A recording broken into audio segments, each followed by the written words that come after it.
परीक्षित कहते हैं कि है वंश का अंत करने के लिए स्वयं भगवान ने परशुराम के रूप में अवतार ग्रहण किया। 21 बार क्षत्रियों का विनाश किया पूरे विश्व के। राजा परीक्षित ने पूछा, प्रभु क्या अपराध हो गया क्षत्रियों से कि भगवान परशुराम जी ने 21 बार घूम घूम करके पूरे भूमंडल से क्षत्रियों का विनाश किया। श्री सुखदेव जी महाराज कहा कि परीक्षित, ये उन दिनों की बात है जिस समय है वंश का अधिपति शास्त्राबाहु अर्जुन, वो एक महान बलवान श्रेष्ठ राजा था और खास बात उसने दत्तात्रेय जी को प्रसन्न कर लिया था, अवधूत शिरोमणि दत्तात्रेय जी, और उनसे 1000 भुजाएं, कभी शत्रु से युद्ध में पराजित ना होना, कभी कोई ऐश्वर्य की कमी ना होना, जो इच्छा करे वो प्राप्त हो जाना, ये सब वरदान प्राप्त किए थे भगवान दत्तात्रेय जी से। अब अबाध बल, अतुल संपत्ति, तेजस्विता, वीर, कीर्ति, शारीरिक बल, सब कुछ दत्तात्रेय जी से प्राप्त हो गया था। एक तरह से वो महायोगेश्वर खुद बन गया था दत्तात्रेय जी की कृपा से। शास्त्राबाहु अर्जुन वो ऐसी सिद्धियां जान गया था कि सूक्ष्म से सूक्ष्म, स्थूल से स्थूल वो शरीर धारण कर लेता। बड़ी सिद्धियां उसकी, वो वायु की तरह कहीं भी पहुंच जाता। ऐसी सिद्धियां दत्तात्रेय जी से प्राप्त की। एक बार एक गले में वैजंती माला डालकर बहुत सी सुंदर स्त्रियों के साथ नर्मदा जी में जल विहार कर रहे थे और उधर रावण नर्मदा के किनारे दिग्विजय करते हुए अपने तंबू लगाए हुए था। 500 भुजाएं इधर, 500 भुजाएं इधर, पूरी नर्मदा के जल को रोक दिया शास्त्राबाहु अर्जुन ने। रावण का शिविर डूबने लगा उधर। तो रावण ने पूछा, बिना वर्षा के कैसे बाढ़ आ गई उल्टा? बोले, महाराज एक वीर है जो स्त्रियों के साथ जल में खेल रहा, खेलते खेलते नर्मदा को उल्टा प्रवाहित कर। तो उनका हमसे बड़ा वीर कौन है? रावण बड़े घमंड में गया, अपने को बड़ा वीर मानता था और जाके शास्त्राबाहु अर्जुन से अब वीरता की बातें करने लगा। तो उन स्त्रियों को प्रसन्न करने के लिए खिलवाड़ में तो ऐसे रावण को पकड़ लिया शास्त्राबाहु अर्जुन ने, बंदर के समान एक पिंजड़े में बंद करके, और अपनी राजधानी माहिष्मती ले जा करके जहां घोड़े थे वहां पिंजड़ा रख दिया। पिंजड़े में 10 खोपड़ी वाले रावण को 20 भुजा, 1000 भुजा वाला शास्त्राबाहु अर्जुन, और सब सिद्धियां प्राप्त किए। तब महाराज पुलस्त जी को पता चला कि दिग्विजयी रावण घोड़सार में एक पिंजड़े में बंद है। तब जाके शास्त्राबाहु अर्जुन के सामने गए तो शास्त्राबाहु अर्जुन ने पूजन किया, क्योंकि पुलस्त ऋषि, तो उन्होंने आज्ञा करी कि छोड़ दो, हमारा नाती है। छोड़ दिया रावण को। अब शास्त्राबाहु अर्जुन का अभिमान बढ़ता चला गया, क्योंकि दिग्विजयी रावण जैसे को बंदी बना लिया। अब वो एक दिन शिकार खेलने के लिए अपने परिकर के साथ जंगल में गया तो प्यास लगी। तो पास में जमदग्नि जी का आश्रम था। तो जमदग्नि ऋषि के आश्रम में पहुंचे। मुनि ने देखा कि बहुत बड़ा राजा आया हुआ है, तो इसका स्वागत, राजा भगवान का स्वरूप है। अब जंगल में वो एक कंदमूल फल, तो कामधेनु जमदग्नि जी की गाय का नाम था। जो इच्छा करो वो प्रकट कर दे। अब मंत्री, सेना और राजा का स्वागत करना है, तो वैसे ही सेवक, वैसे ही सामग्री, सब व्यवस्था। शास्त्राबाहु अर्जुन ने कहा कि बाबा जी के पास ऐसी व्यवस्था कहां से हो सकती है कि इतने सैनिक, इतने सेवक, इतनी धातुओं के पात्र और भोजन सब? बोले, कहीं कोई रसोईया नहीं, सब एक गाय का चमत्कार है। बोले, ऐसी गाय तो हमारे पास होनी चाहिए, संत के पास क्या? अब जमदग्नि मुनि का ऐश्वर्य कामधेनु से था, तो चिढ़ गया शास्त्राबाहु, जबकि प्रसन्न होना चाहिए कि इतना बढ़िया स्वागत किया। और उसने आदेश किया जमदग्नि ऋषि से कि कामधेनु हमारे सैनिकों को दे दो। जमदग्नि जी ने कहा, नहीं, ये तो यज्ञ के हविष्यान्न के लिए, अतिथि सेवा के लिए है। तो कहा मैं एक बार केवल कहता हूं, दोबारा छीन लेता हूं। शास्त्राभाव अर्जुन ने आदेश किया, कामधेनु को बंदी बनाकर ले चलो। अब कामधेनु डकराती हुई बलपूर्वक शास्त्राभाव अर्जुन महिष्मतीपुरी ले गए। जब शाम के परशुराम जी आए तो आश्रम सब उजड़ा हुआ। मां से पूछा तो उन्होंने बताया कि सारा का सारा दुष्टता का वृत्तांत शास्त्राभाव अर्जुन है वंशी। भयंकर फरसात हाथ में लिए हुए परशुराम जी जैसे किसी महामत वाले सिंह को कोई दबा नहीं सकता, ऐसे गरजते हुए महिष्मतीपुरी गए। अभी वो मस्ती में था कि प्रवेश ही नहीं कर पाया था कि भगवान परशुराम जी पहुंच गए। परशुराम जी की बड़ी विलक्षण झांकी थी। हाथ में परशुराम, मस्तक पर जटा का मुकुट, त्रिपुंड लगा हुआ। जे भी शास्त्राभाव अर्जुन झपटा, भगवान परशुराम जी ने जो जटाएं सूर्य की तरह चमक रही थी खोल लिया और हाथ में फरसा धारण करके बात की बात में सारी सेना को विध्वंस करके और उसके 1000 भुजाएं जो भगवान अवधूत शिरोमणि दत्तात्रेय जी के द्वारा दी थी, सब काट के गिरा दी। फरसे का ऐसा प्रहार कि कोई सामने नहीं बचा। बाहें जांघें सब काट काट के। परशुराम जी के बाणों से जब है पति का सर्वनाश हो गया तो 10,000 लड़के थे शास्त्राभाव अर्जुन के, 10,000। भगवान परशुराम जी तो 10,000 लड़के तो अभी नहीं थे इनके साथ, ये अलग थे। सब पूरे परिकर सहित शास्त्राभाव अर्जुन को मार डाला भगवान परशुराम जी ने। कामधेनु छुड़ाकर आश्रम में ले आए। महिष्मतीपुरी के शास्त्राभाव अर्जुन का विनाश बड़ा आश्चर्य में। जमदग्नि जी ने कहा, हाय हाय परशुराम, तुम क्या उपद्रव करते हो? अरे राम राम, वो राजा था, गाय ले जा रहा था, ले जाने देते, तुमने हत्या क्यों कर दी? राजा सर्वदेवमय होता है, तुमने अपराध किया। अरे हम लोग ब्रह्म ऋषि हैं, क्षमा हमारा बल है, संसार हमको इसीलिए पूजता है क्योंकि हम क्षमावान हैं। तुम्हारे ब्रह्मा जी भी क्षमा के बल से ही ब्रह्म पद पर स्थित है। ऋषियों की शोभा क्षमा होती है, ये सर्वशक्ति प्रदर्शन नहीं। भगवान तुम पर प्रसन्न हो, अब तुम तप परायण हो, तुमने अपराध किया, राजा का वध किया, ये ब्रह्म हत्या से भी बढ़कर है। जाओ तीर्थों का सेवन करते हुए तप करो और इसका प्रायश्चित कर डालो। भगवान परशुराम जी घुटने टेक कर जमदग्नि जी के आगे जो आज्ञा। अब 1 वर्ष तीर्थ यात्रा करके अपने आश्रम पर आए।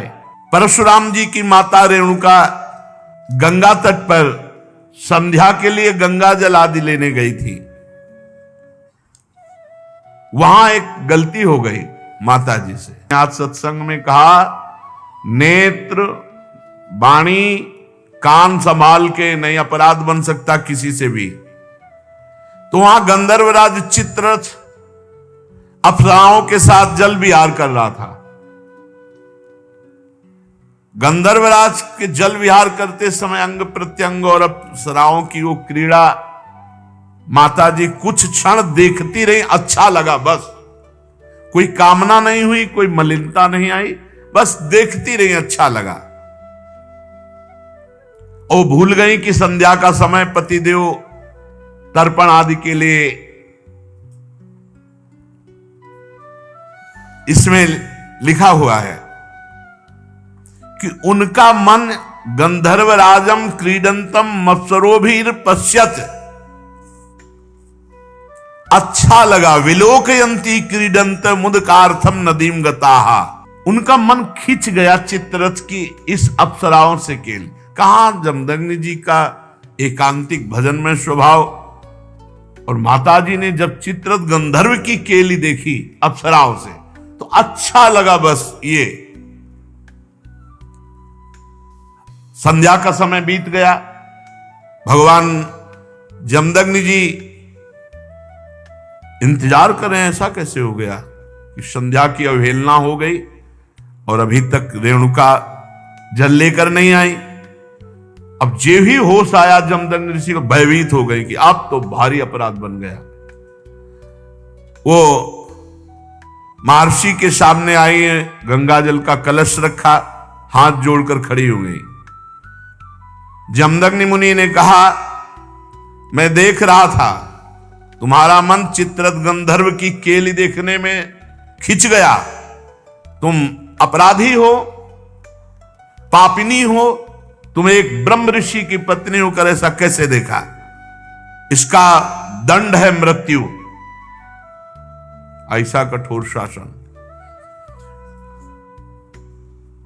अन्य पुत्रों से कहा मार डालो इसको, रेणुका को। किसी भी पुत्र की हिम्मत नहीं है। इतने में तीर्थ यात्रा करके भगवान परशुराम जी आए, प्रणाम किया तो उनका बेटा मां और भाइयों को मार डालो। परशुराम जी ने कोई विचार नहीं किया, तत्काल मां और भाइयों के फरसे से गले उड़ा दिए। सत्यवती नंदन महर्षि जमदग्नि जी बहुत प्रसन्न हुए और कहा बेटा तुम्हारी जो इच्छा हो वरदान मांगो। परशुराम जी ने कहा मेरी मां मेरे भाई जीवित हो जाए, उनको ये पता भी न रहे कि मैंने वध किया है। तत्काल जीवित हो गए। भगवान परशुराम जी के ऐसा कहते हुए ऐसे उठ के बैठ गए जैसे सो के, पूरे सकुशल। परशुराम जी को पता था हमारे पिता जमदग्नि जी कितने महान पवित्र ऋषि और तपोबल संपन्न हैं। शास्त्राबाहु अर्जुन के वध का प्रायश्चित कर लिया था। परशुराम जी एकांत आश्रम के कोने में बैठकर ध्यानस्थ थे। बहुत दिनों के बाद शास्त्राबाहु अर्जुन के लड़कों के हृदय की जलन, वो आए और देखा महर्षि जमदग्नि अग्निशाला में ध्यानस्थ बैठे हैं। उनको बाहर की कोई शुद्ध नहीं, वो सब प्लान बना के आए थे। पूरे आश्रम को उजाड़ दिया और माता रेणुका बड़ी दीनता से प्रार्थना कर रही थी, एक भी बात ना मानी और जमदग्नि जी का सिर काट ले गए। जमदग्नि जी ध्यानस्थ थे। बड़े नीच कार्य किए आश्रम में। रेणुका जी चीख पड़ी बेटा परशुराम।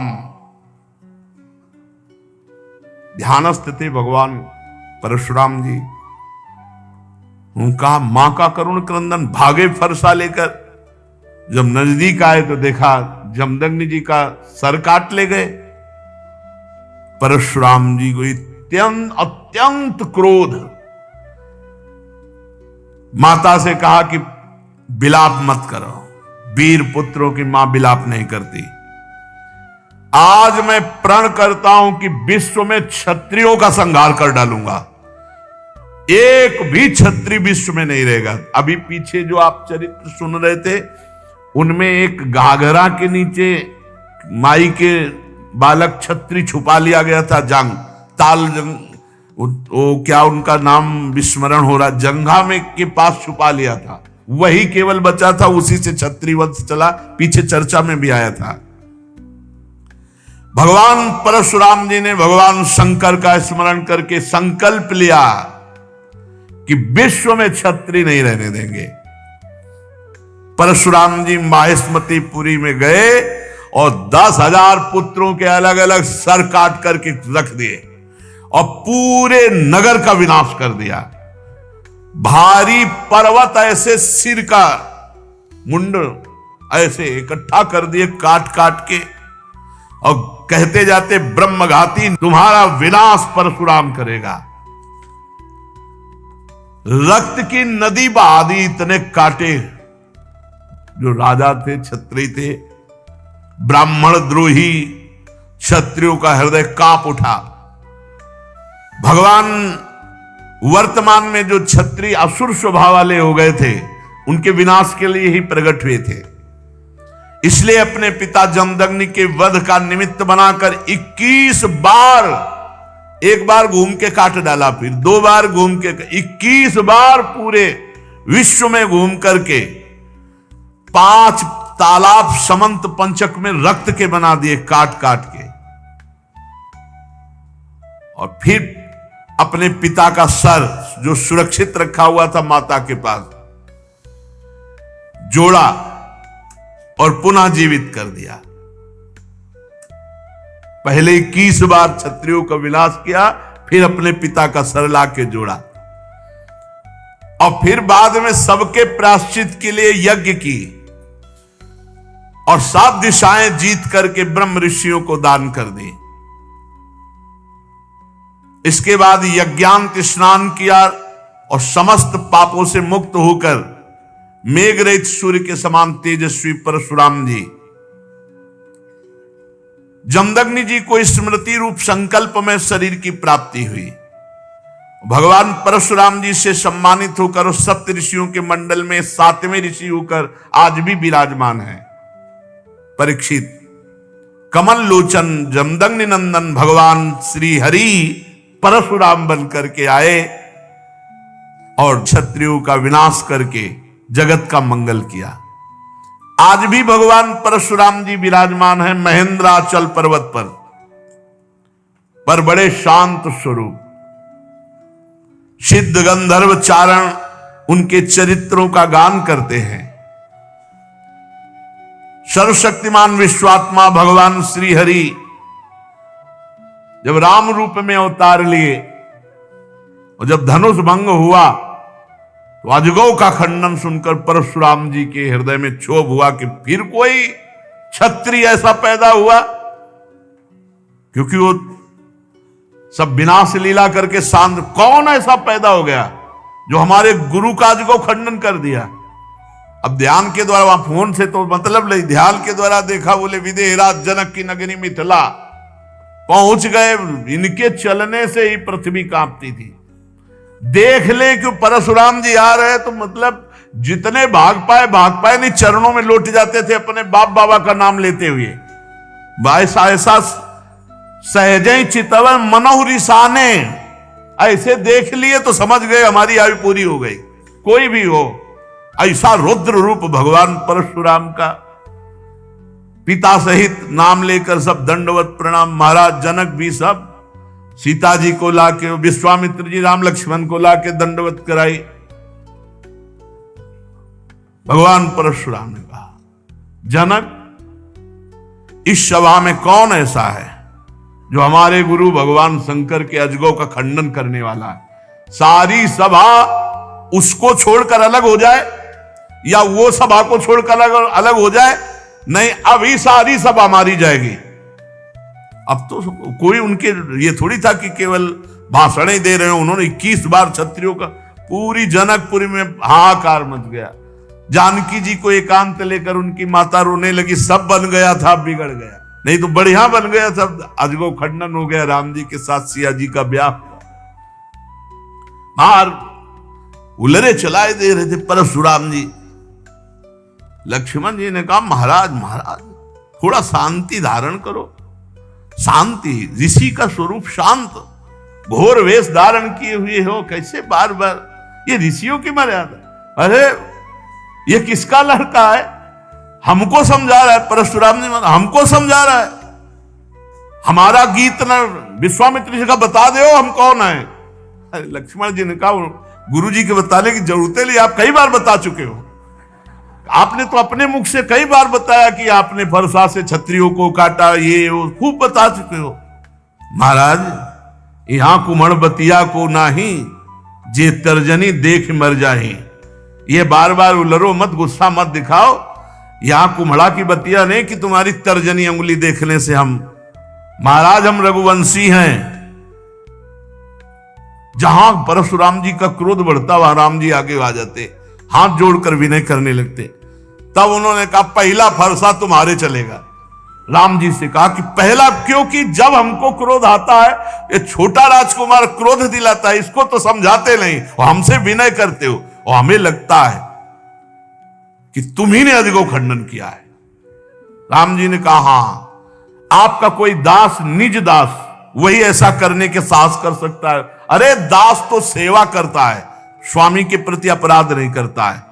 बहुत क्रोधित होकर के तब उन्होंने कहा परशुराम जी से, सावधान, अभय होए जो तुम्हें डराए। पहली बात तो जो आपसे डर जाता है वो अभय हो जाता है, क्योंकि आपका स्वरूप ऐसा है। और दूसरी बात हम आपको बता रहे हैं, हम रघुवंशी हैं। काल भी सामने ललकार दे तो कदम पीछे नहीं हटाते।